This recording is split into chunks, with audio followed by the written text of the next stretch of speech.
तो बहुत सारी जगहों पे लोग बहुत तरह के प्रयोग कर रहे हैं और ख़ास करके जहाँ से हमारी कंपोस्ट की विधि आती है, तो अमेरिका में बर्कली नाम की एक यूनिवर्सिटी है, वहाँ पे उन्होंने ये प्रयोग किए हैं और फाइनली इस विधि को निकाला है, जिसको कि हमने भारत के लिए और उसको अलग अलग तरीके से ट्राई किया है और एक फाइनली ऐसी विधि पर हम पहुँचे हैं जो कि हमारी कंडीशंस के लिए सूटेबल है।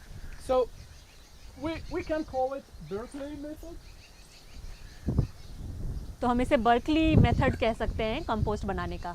हम इसको थर्मोफिलिक कंपोस्ट भी कह सकते हैं, जिसका मतलब है गरम करके कंपोस्ट बनाने की विधि।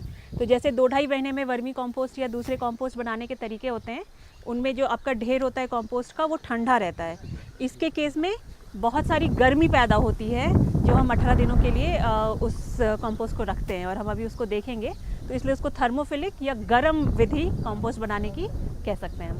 Or we can call it again 18 days compost. या फिर हम उसको कंपोस्ट बनाने की 18 दिनों की विधि कह सकते हैं।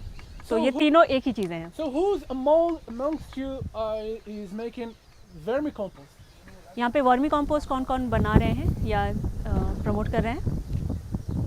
आप लोग कब कर रहे हैं? और लोग? 2 लोग? So how many days or how many months it takes you to make a compost through vermicompost? कितना समय लगता है वर्मी कंपोस्ट को तैयार होने में? 3 महीने। 3 months. 3 months. So here's the first thing that we are dealing with here. We are making compost in just 18 days, but it has some conditions. We have to He's make. saying something. आप कुछ बोल रहे थे?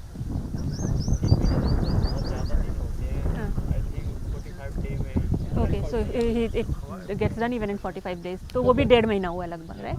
It's still 1.5.